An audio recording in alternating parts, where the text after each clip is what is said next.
Did you see we hit $34 trillion? I did. Yes, we're number one. We're number one. Well, we got to. Let's see if we can break that faster.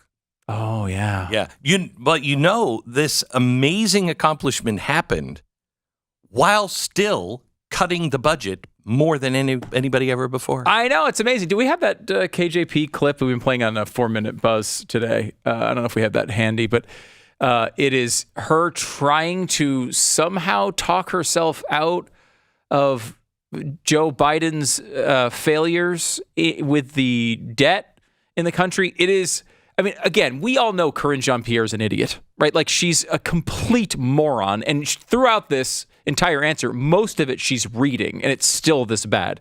But you have to listen to this. This is KJP, I guess, yesterday. Do you have any reaction to the new data out of Treasury that the national debt has hit a record $34 trillion? So if you look at that data, Flipping it's through a pages. There's a trickle-down debt. If you think about it, Republican tax cuts are responsible about 90% of it. No, that's not true at all. Increase in the debt as a share of the economy over the last 2 decades, excluding emergency spending. Wait a minute. Slow down here. Wait a minute. Excluding emergency spending? I love that. Now, of course, the way the budget works, they don't come up with one, right? So they categorize all sorts of things as emergency spending that is not emergency spending. But like, just in recent history, does anyone remember, I don't know, $6 or $7 trillion we spent on just COVID? This is like Stu. If you take Lisa, she is so frugal. If you take away all of the purse spending. Right. Yeah, she is bargain basement. She's bargain basement. Yeah, exactly. Okay, just don't pay attention to the purse spending. Well, it's the purse spending that's the problem. It's the emergency spending that's the problem. It's like telling your wife, "Look, honey, I'm completely loyal to you, with the exception of the Vegas trips." Right? Like, it's like, with the exception of the trips to Epstein Island, right, everything is fine. I do not have sex with underage children, except when I go to the island with Jeffrey. Wait. I mean, it's completely ridiculous, and you could see as she's going through this, like, I love the mind or lack thereof of Karine Jean Pierre, because she goes through. First of all, she's flipping through pages. She knows a question is coming on $34 trillion, probably actually literally knew it was coming. But, again, this is part of the preparation process, I would imagine, for something like this.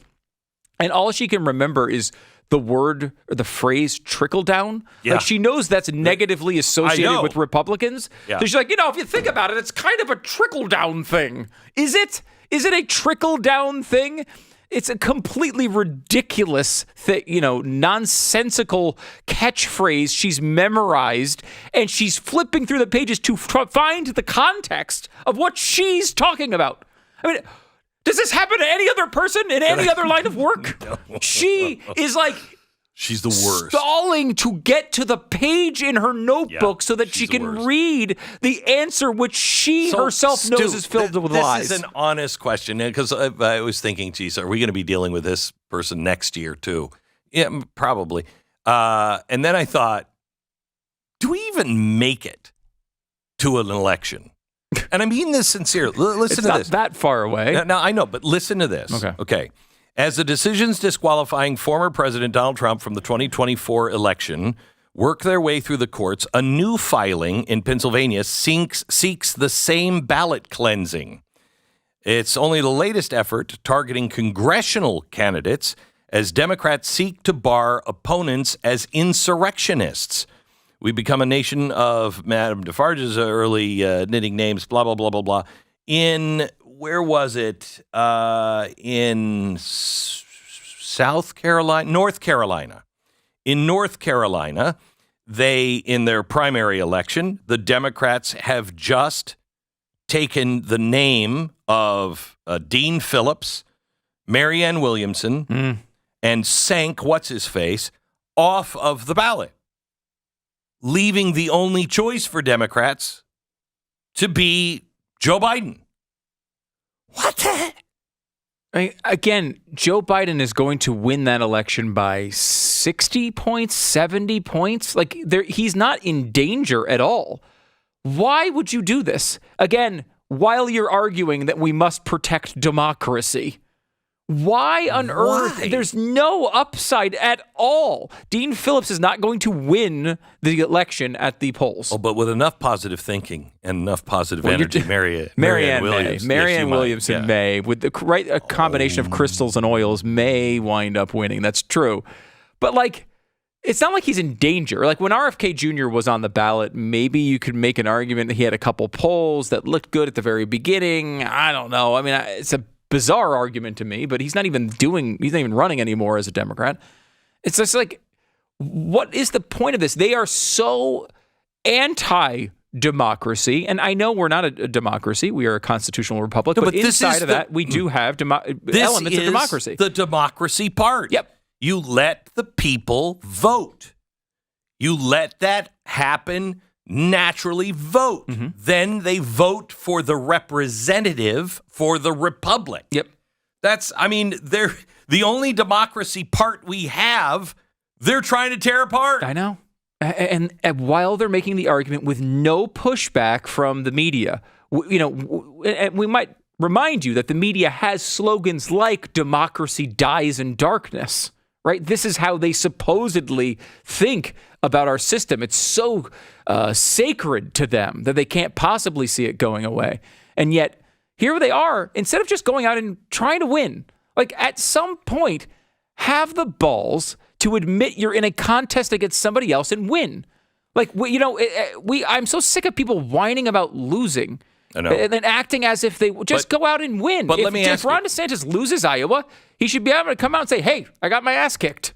That's what he should do. I haven't read anything in the National Review in a long time, but I had to read about what if Trump wins. The left can't handle a Trump victory in 2024. Yeah. Okay? And it talks about how they are all saying this is a dictatorship. This guy is going to destroy the country. He is, all the things that we say about, what the left is doing right now, but we're still playing in the same sandbox. These people, they're already subverting the Constitution. They're already breaking their own oaths and everything else to keep him off the ballot. It's a pretty easy decision for the Supreme Court.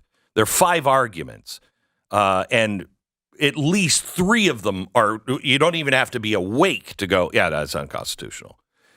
So they're doing these things now. What happens when the people who say, we were at the brink of a dictatorship, if he returns to power, it's going to become persecution. People are going to lose their freedom. They're going to lose their property. He's going to take everything from them. He's just going to go in a vengeance tour.